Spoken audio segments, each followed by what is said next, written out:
ഗാസയിൽ വെടിനിർത്തൽ നിലവിൽ വന്നിട്ടും വെടിയൊച്ച നിലയ്ക്കുന്നില്ല. റഫേൽ 2 ഇസ്രയേലി സൈനികരും പിന്നാലെ ഇസ്രയേലികളുടെ തിരിച്ചടിയിൽ 26 പലസ്തീനികളും ഇന്നലെ കൊല്ലപ്പെട്ടു. സൈനികരെ ആക്രമിച്ചതിന് പിന്നിൽ ഹമാസ് ആണെന്നാണ് IDF ആരോപണം. എന്നാൽ ആക്രമണത്തിൽ തങ്ങൾക്ക് പങ്കില്ലെന്ന് ഹമാസും വ്യക്തമാക്കി.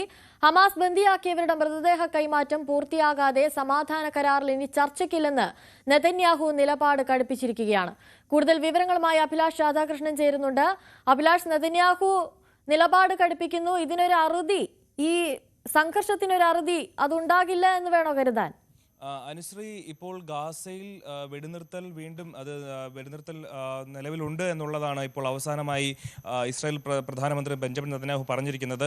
എന്നാൽ കഴിഞ്ഞ ദിവസം 26 പേരാണ് ഗാസയിൽ ഇസ്രായേലിന്റെ വെടിവയ്പിൽ കൊല്ലപ്പെട്ടിരിക്കുന്നത്. അതിൽ 2 ഇസ്രായേലി സൈനികർ കൊല്ലപ്പെട്ടു. അതിന് പിന്നാലെ ഇസ്രായേൽ നടത്തിയ ആക്രമണത്തിലാണ് 26 പലസ്തീനികൾ ഗാസയിൽ കൊല്ലപ്പെട്ടത്. റഫേൽ നടന്ന ആക്രമണത്തിൽ അതിൽ ആദ്യം ഇസ്രായേലിന്റെ ടാങ്കിന് നേരെ ഹമാസിന്റെ ഭാഗത്ത് നിന്ന് വെടിവെപ്പുണ്ടായെന്നും ആ വെടിവെപ്പിലാണ് 2 പേർ കൊല്ലപ്പെട്ടതെന്നും ഇസ്രായേൽ ആരോപിച്ചു. പിന്നാലെ തുടർന്ന് നടത്തിയ ആക്രമണത്തിലാണ് 26 പലസ്തീനികൾ കൊല്ലപ്പെട്ടത്. വെടിനിർത്തലിന്റെ ശക്തമായ ലംഘനമെന്ന് ആരോപിച്ചുകൊണ്ട് ഹമാസും അതുപോലെ പലസ്തീനിലുള്ള ആൾക്കാരും രംഗത്തെത്തി. എന്നാൽ തൊട്ടു പിന്നാലെ അമേരിക്കയുടെ ഇടപെടലുണ്ടായി. അതുപോലെ ഗാസ സമാധാന കരാറുമായി ബന്ധപ്പെട്ട് ഇടപെട്ട രാജ്യങ്ങൾ ഇടപെട്ടു.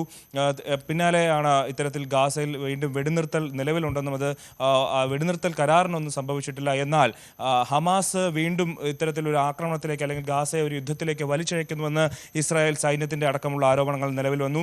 പിന്നാലെ JD വാൻസ് ഇടപെട്ടു. ഇത്തരത്തിൽ ഇനി ഹമാസിന്റെ ഭാഗത്തുനിന്നുള്ള ആക്രമണങ്ങളൊന്നും ഉണ്ടാവരുതെന്നുള്ള കർശനമായ നിലപാട് JD വാൻസിന്റെ ഭാഗത്തുനിന്നുണ്ടായി. അങ്ങനെ വലിയ രീതിയിൽ ഒരു ആക്രമണം അത് ഇന്നലെ ഉണ്ടായി. എന്നാൽ അത് മറ്റൊരു തലത്തിലേക്ക് കടക്കാതെ ഇപ്പോൾ വീണ്ടും ഗാസ ഒരു സമാധാനത്തിന്റെ പാതയിലേക്ക് പോകുന്നു എന്ന് വേണം മനസ്സിലാക്കാൻ.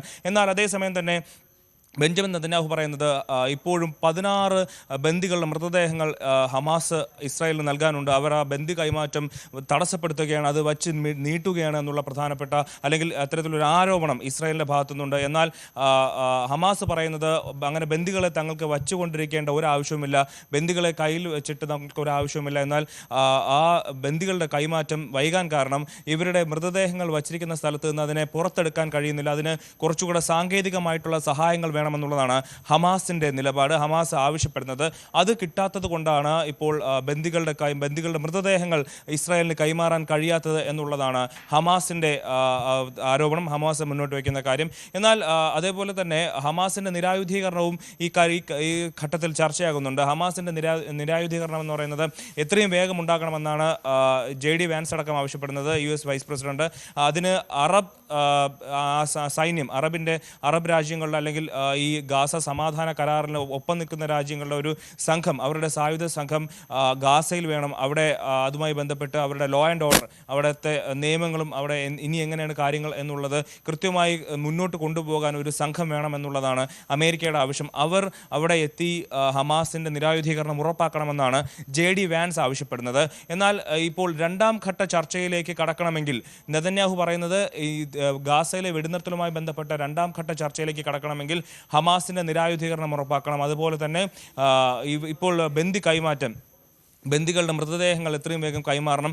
അത് നടന്നാൽ മാത്രമേ 2ാം ഘട്ട സമാധാന ചർച്ചയുടെ 2ാം ഘട്ടത്തിലേക്ക് തങ്ങൾ കടക്കുകയുള്ളൂ എന്നുള്ളൊരു നിലപാട് കൂടി ഇസ്രായേൽ പ്രധാനമന്ത്രി മുന്നോട്ട് വയ്ക്കുന്നുണ്ട്. നിലവിൽ ഗാസയിൽ ഒരു വെടിവെപ്പില്ല. എന്നാൽ ഇന്നലെ കഴിഞ്ഞ ദിവസം ഉണ്ടായ ആക്രമണമാണ് വലിയ രീതിയിലുള്ള ആക്രമണം ഉണ്ടായത്. അതിൽ JD വാൻസും അമേരിക്ക അടക്കം ഇടപെട്ടു. നിലവിൽ പ്രശ്നമില്ല, ഹമാസ് എല്ലാം സഹകരിക്കുന്ന തരത്തിലാണ് കാര്യങ്ങൾ മുന്നോട്ട് കൊണ്ടുപോകുന്നത് എന്നാണ് US പ്രസിഡന്റ് ഡൊണാൾഡ് ട്രംപ് പറയുന്നത്. എന്നാൽ അതേസമയം തന്നെ ഹമാസിനപ്പുറം ചില സായുധ സംഘങ്ങൾ ഗാസയിലുണ്ട് എന്നുള്ളതാണ് ലഭിക്കുന്ന വിവരം. അല്ലാതെ ഇസ്രായേലിന്റെ സൈനികർക്ക് നേരെ ഹമാസ് അല്ലെങ്കിൽ വെടിവെച്ചത് ആര്, മിസൈലുകൾ ഹമാസിന്റെ ടാങ്കിന് നേരെ തൊടുത്തത് ആര് എന്നുള്ള പ്രധാനപ്പെട്ട ചോദ്യം അവിടെ ഉയരുന്നുണ്ട്. അതിന് പിന്നിൽ ആരാണ് എന്നുള്ളതാണ് ഇനി കണ്ടെത്തേണ്ടത്. ഹമാസ് പറയുന്നു കഴിഞ്ഞ 4 മാസമായി തങ്ങൾക്ക് ഗാസയിൽ ഹോൾഡില്ല, തങ്ങൾക്ക് ഗാസയിലുള്ള ആളുകളുമായിട്ട് അല്ലെങ്കിൽ ഗാസയിലുണ്ടായിരുന്ന ഹമാസിൽ പ്രവർത്തിച്ചിരുന്ന ആളുകളായിട്ട് പോലും തങ്ങൾക്ക് കണക്ഷനില്ല, കോണ്ടാക്റ്റ് ഇല്ല. അപ്പോൾ ആരാണ് അതിന് പിന്നിൽ എന്നുള്ള കാര്യത്തിൽ തങ്ങൾക്ക് വ്യക്തതയില്ല എന്നുള്ളതാണ് ഹമാസ് പറയുന്നത്.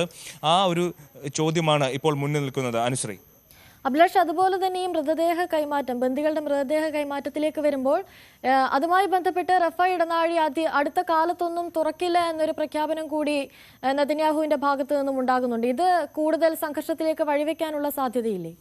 അനുശ്രീ അങ്ങനെയായിരുന്നു. അതായത് ബന്ദികളുടെ കൈമാറ്റം നടത്താതെ, ബന്ദികളുടെ മൃതദേഹങ്ങൾ പൂർണ്ണമായും വിട്ടു നൽകാതെ ഇനിയും 16 പേരുടെ മൃതദേഹങ്ങൾ ഹമാസ് ഇസ്രായേലിന് വിട്ടു നൽകാനുണ്ട്. ആ 16 മൃതദേഹങ്ങളും തങ്ങളുടെ കയ്യിലെത്താതെ ഇനി ഗാസയിൽ ഒരു സമാധാനം അല്ലെങ്കിൽ ഗാസയിൽ സഹായങ്ങളുമായി എത്തുന്ന ട്രക്കുകൾ റഫ വഴി അതിർത്തി കടക്കില്ല എന്നുള്ളതായിരുന്നു ബെഞ്ചമിൻ നെതന്യാഹുവിന്റെ നിലപാട്. എന്നാൽ കഴിഞ്ഞ ദിവസം അല്ലെങ്കിൽ ഇന്നലെ രാത്രി തന്നെ US പ്രസിഡന്റ് ഡൊണാൾഡ് ട്രംപിന്റെ അതിശക്തമായ സമ്മർദ്ദം ഇസ്രായേലിനുണ്ടായി. അങ്ങനെ ഒരു തരത്തിലും സഹായം എത്തുന്ന ട്രക്കുകൾ തടയരുത് എന്നുള്ള കൃത്യമായ നിലപാട് US president Donald Trump Benjamin Netanyahu നൽകിയിരുന്നു. തുടർന്ന് മണിക്കൂറുകൾക്കകം തന്നെ ഇത്തരത്തിൽ ഗാസയിലേക്ക് വരുന്ന സഹായവുമായി എത്തുന്ന ട്രക്കുകൾ തടയില്ല എന്നും അതുപോലെ വെടിനിർത്തൽ നിലവിലുണ്ടെന്നും ബെഞ്ചമിൻ നെതന്യാഹു തന്നെ എടുത്തു പറഞ്ഞു. അതുകൊണ്ട് തന്നെ ഇത്തരത്തിൽ ഇനി ഗാസയിലേക്ക് സഹായങ്ങൾ എത്തുന്ന ട്രക്കുകൾ തൽക്കാലത്തേക്ക് തടയില്ല. എന്നാൽ കൂടുതലായ രീതിയിൽ ഇനി എന്തെങ്കിലും നേരത്തെ പറഞ്ഞതുപോലെ ഹമാസ് അല്ല മറ്റേതെങ്കിലും ഒരു സായുധ സംഘം അവിടെ ആക്രമണം നടത്തുന്നുണ്ട്, അല്ലെങ്കിൽ അവർ ഏതെങ്കിലും തരത്തിൽ ഗാസയുടെ സമാധാനം ആഗ്രഹിക്കുന്നില്ല എന്നുണ്ടെങ്കിൽ അത് ഏത് തരത്തിൽ കാര്യങ്ങൾ മുന്നോട്ട് കൊണ്ടുപോകുന്നുള്ള നമുക്ക് വരുന്ന മണിക്കൂറുകളിൽ അറിയാൻ കഴിയുള്ളൂ. പക്ഷേ തൽക്കാലം നിലവിൽ അവിടെ ഒരു സമാധാന ട്രക്കുകൾ തടയുന്ന സാഹചര്യമില്ല, അതുപോലെ ഇപ്പോൾ വെടിവെപ്പില്ല. എന്നാൽ അത് ഏത് നിമിഷവും അത് ഈ സ്ഥിതി മാറി കൂടുതൽ കലുഷിതമായ ഒരു സാഹചര്യത്തിലേക്ക് കടക്കാം എന്നുള്ളൊരു സാധ്യത നിലനിൽപ്പുണ്ട്.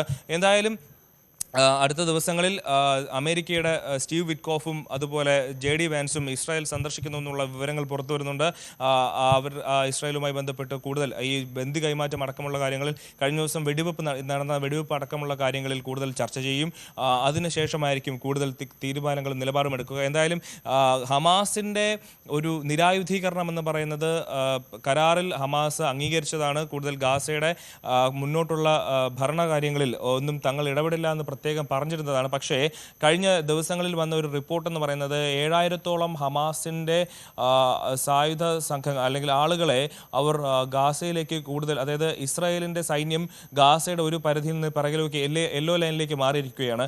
അപ്പോൾ ആ ഒരു മേഖലയിലേക്ക് IDF പിന്മാറിയ സ്ഥലത്തേക്ക് തങ്ങളുടെ ആളുകളെ എത്തിക്കാനുള്ള നീക്കം ഹമാസ് തുടങ്ങി എന്നുള്ള വിവരങ്ങൾ കഴിഞ്ഞ ദിവസങ്ങളിൽ പുറത്തു വന്നിരുന്നു. 7000-ഓളം സൈനികരെ അവർ അവിടെ ഹമാസിൻ്റെ യൂണിഫോം മാറ്റി സാധാരണക്കാരുടെ വേഷത്തിലും അതുപോലെ ഗാസയുടെ സെക്യൂരിറ്റി ഫോഴ്സ് എന്നുള്ള പേരിലും അവിടേക്ക് കൊണ്ടുവരുന്നു എന്നുള്ള വിവരങ്ങളുണ്ട്. അങ്ങനെയാണെങ്കിൽ ഗാസ സമാധാന കരാറിന്റെ ലംഘനമായിരിക്കും അത്.